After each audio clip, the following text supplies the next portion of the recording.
I can only answer for what I've been subjected to, but I mean, I've heard other people talk about chemotherapy and radiation, and of course, the in forms of infusions and shots and oral medications and things of this sort. Um, I've also heard of things like your acupuncture and these um, Western or Eastern type medicines. So, you know,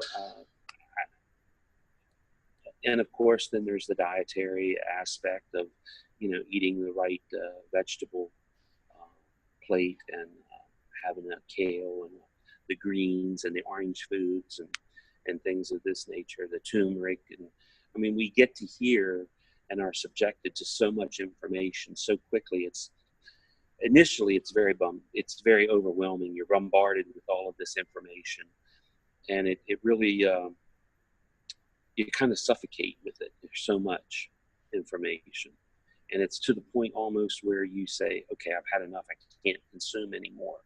But you know that to persevere and to um, you need to be tenacious about this, and you need to somehow say, you know what, I'm going to keep on and keep on and keep on, because if I don't, I'm not going to let this thing get the best of me.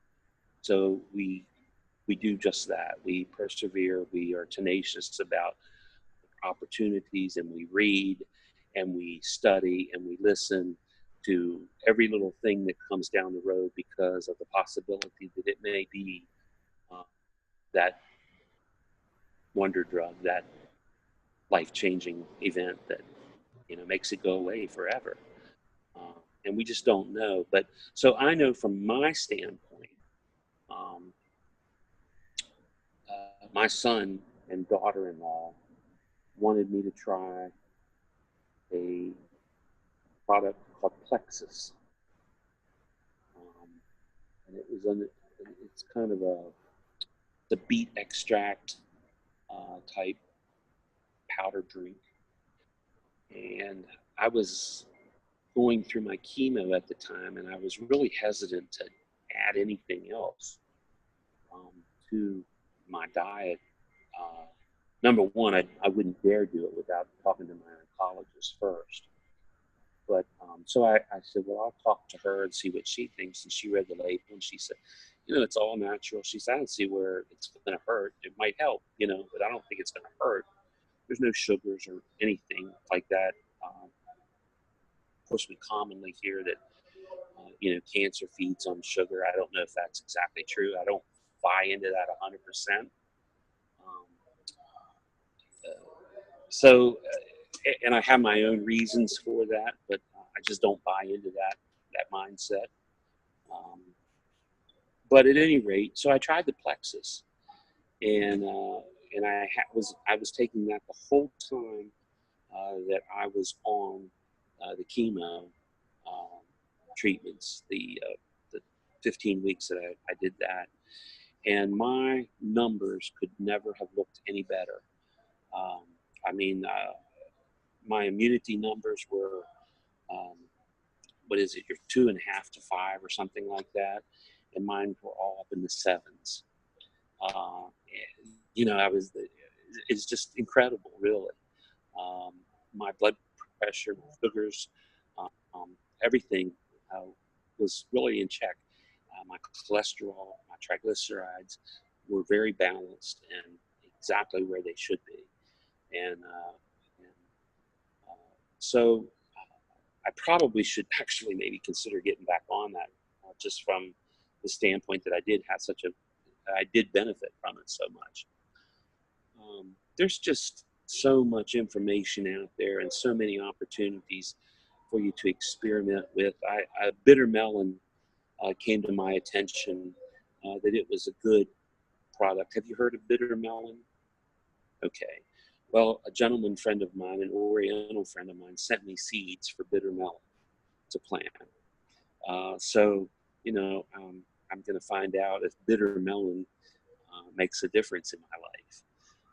But I think it's just a matter of balance and eating foods that we know that are good for us, like cucumbers and our greens and our orange foods, red peppers and yams and sweet potatoes and healthy foods. Try to stay away from the starchy foods and the heavy carbs, the breads and that sort of thing.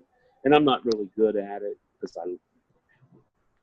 I've got too many Italian friends and they all push the bread and the pasta and stuff on me. But I do know that I feel better when I don't eat um, those things, but I try to eat the whole grains and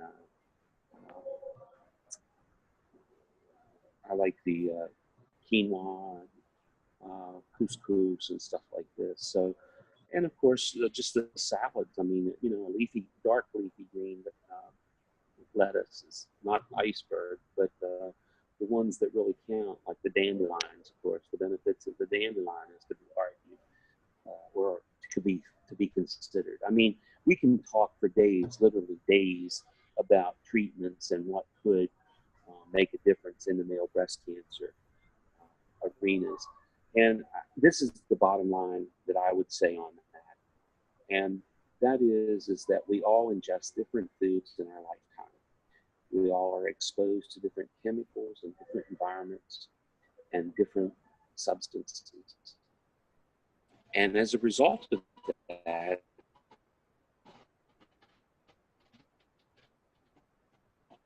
although our bodies are chemically similar for our chemical mixture that makes us who we are. Are you still there, Kelly?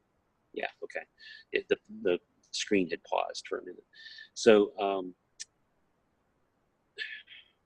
because of the fact that we have this individualized chemical creation that we walk around as us,